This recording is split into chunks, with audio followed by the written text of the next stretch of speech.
Hi everybody, today is Monday, July 1st, 2019. Um, this is when a hive gets like this, it's time to get them into another box.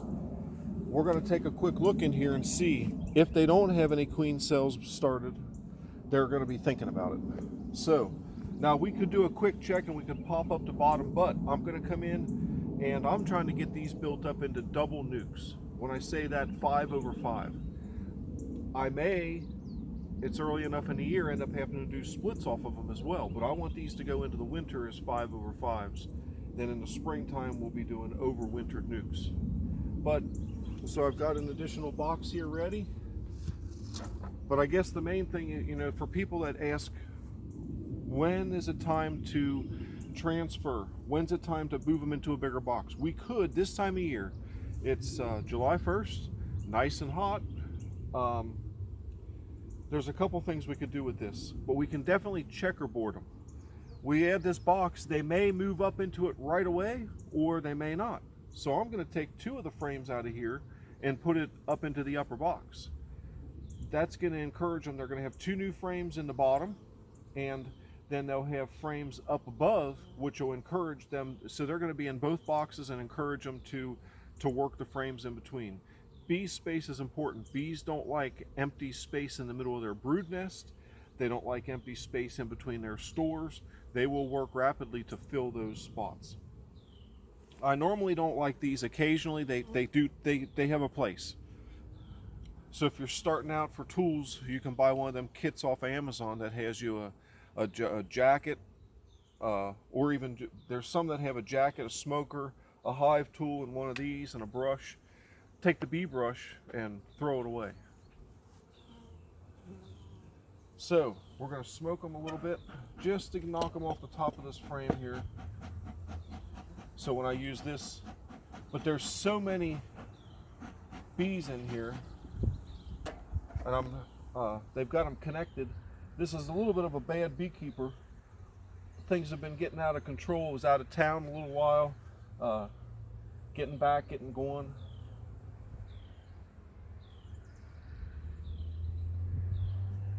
We just get that propolis broke free slowly. That was a little, not as slow as I'd have liked, but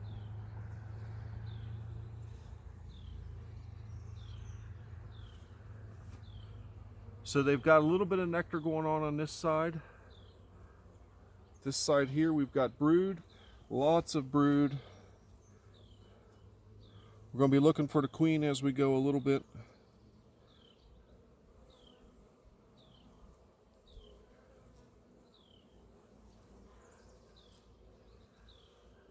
There's brood, eggs, and larvae all the way out there.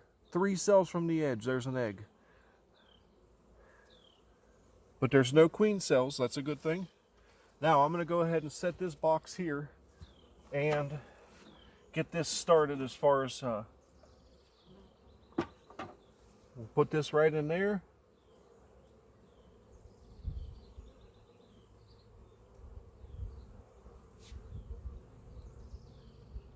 Bees left on there, we'll just shake them off. There we go, we're done with that.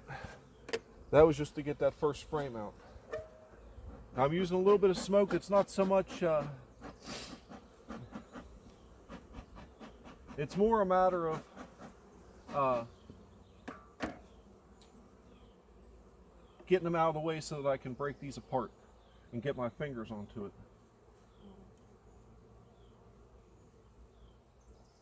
This time of year we're getting into a little bit of a dearth, just a little bit. We still got things blooming. The sumacs are getting going. Come on, girls. If they're in your way, you can just take your finger and bump them a little, just real gently. They'll move out of the way. Or at least these girls will.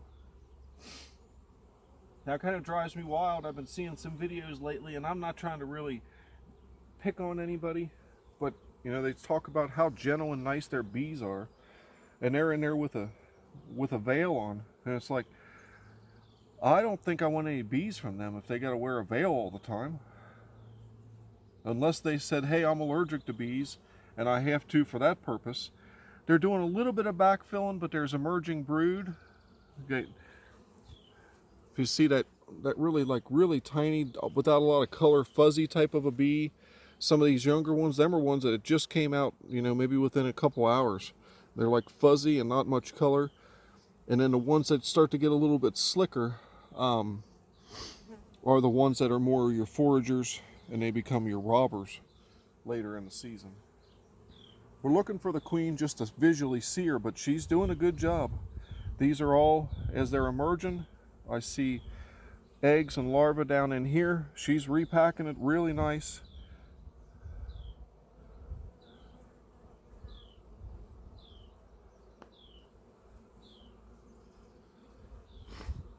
But back to the, how do you do this as far as, you know, the checkerboarding or the moving? We know that this thing is packed out. We got to do something or they will swarm. We could put these into a 10 frame or 8 frame box and work them up from there. I'm adding another 5 frames above them because that's what the management style that I want to do with these, the purpose of these. So either way, it's time. I probably should have been in here. They say when they've got about 80% of their frames worked, drawn out with something in them, whether it be nectar, brood, bee bread, any of those things, when it's around 80%, you can start thinking about it during the middle of the major nectar flow. Then you would definitely want to do it that way. This time of year, you've got a little more leeway because there's not the major nectar flow going on. This is a queen I raised back in late May. Just absolutely covered. This was a starter strip, and that's something I'm going to be doing a video on, these starter strips. If you got small nucleus hives that aren't packed out, the starter strips work fantastic. But if you've got a big, strong honey hive that you're producing honey with, and you're riding that border of, hello honey, please don't land on my forehead.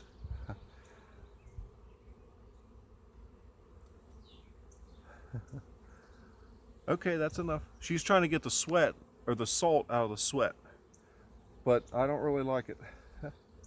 Come on, go get some salt somewhere else. Go over there by the cow's salt block. It's just unnerving.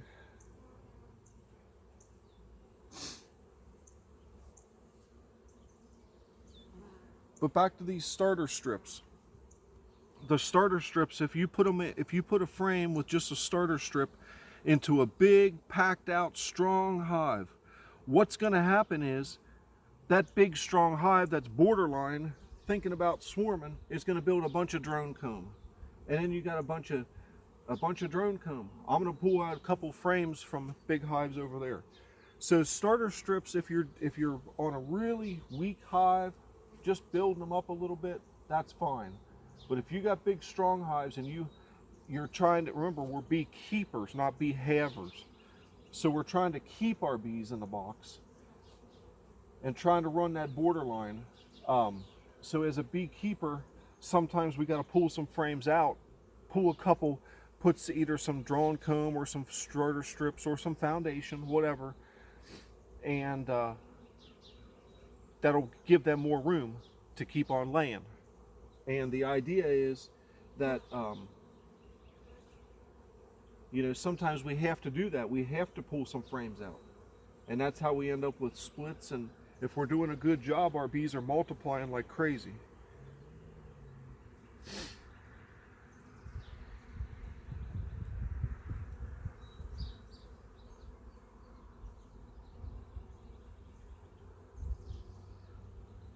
But this went from a queen cell 6 weeks ago and 1 frame of bees to this in a matter of about 6 weeks, 6 or 7 weeks. Because that was back in May, so we went through June.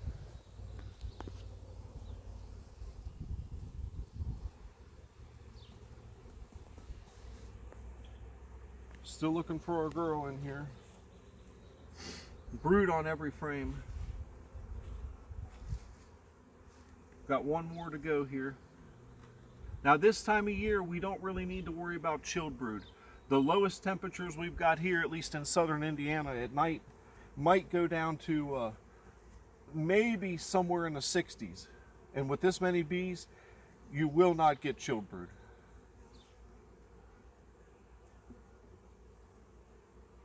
If it was early May, we might have an issue.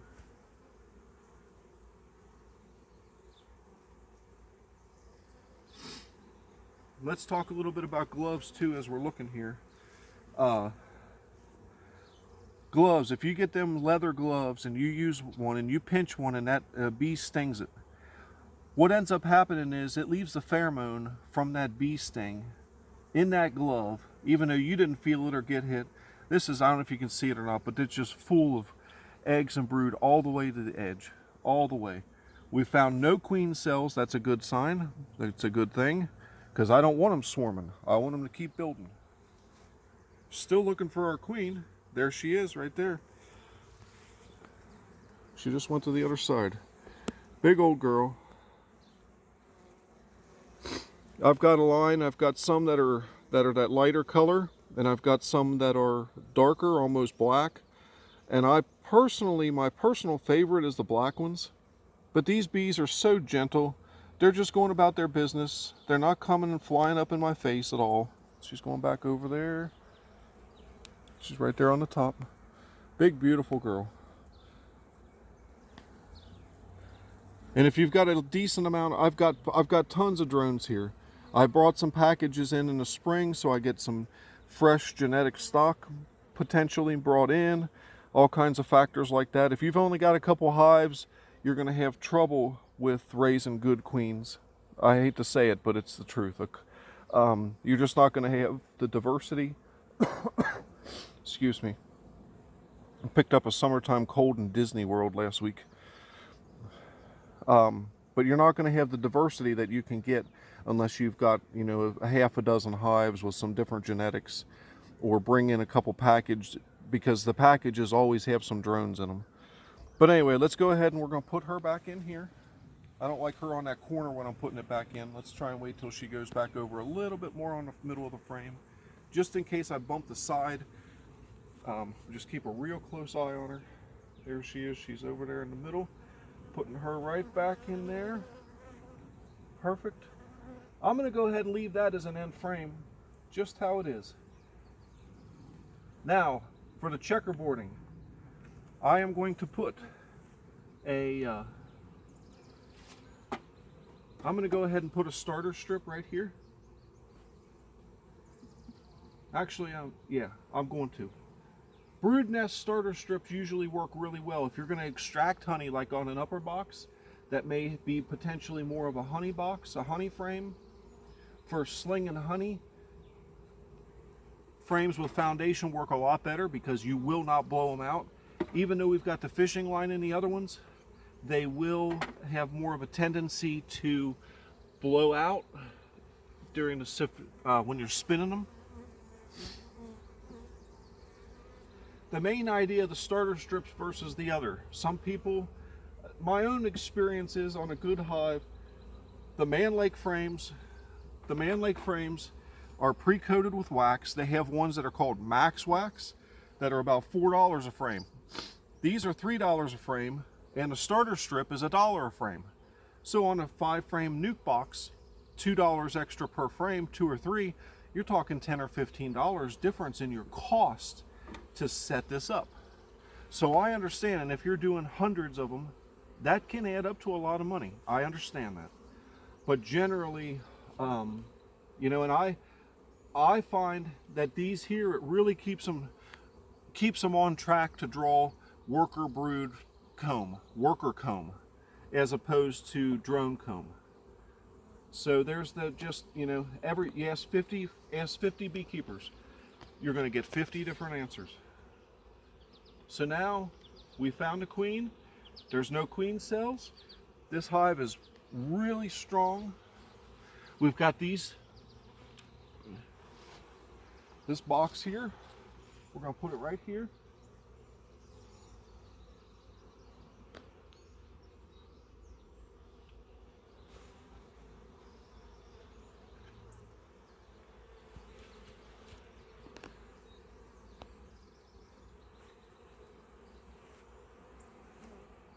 Now this one I'm going to go ahead and I'm going to put, literally checkerboard it.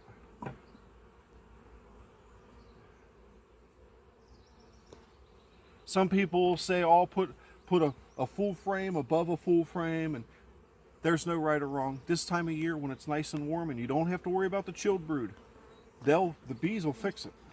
They'll make it how they want it.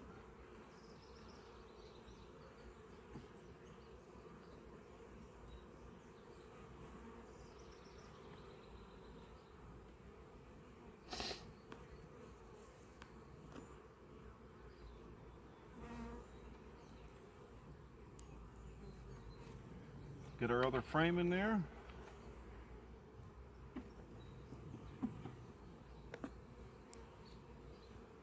Hopefully we didn't drag this video out too long. I mainly wanted to show you, when's the time? When should I, and they've got plenty of stores in there. I could feed them. I'm going to keep an eye. Right now we still got tons of this Dutch clover. We've still got, like I said, there's the sumacs are blooming. We've got some other things out there. There's lots of daisies and things.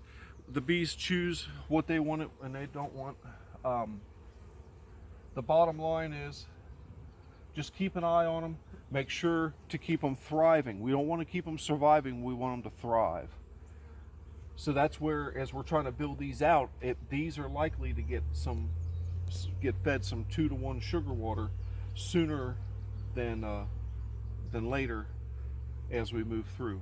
So thanks for watching, everybody.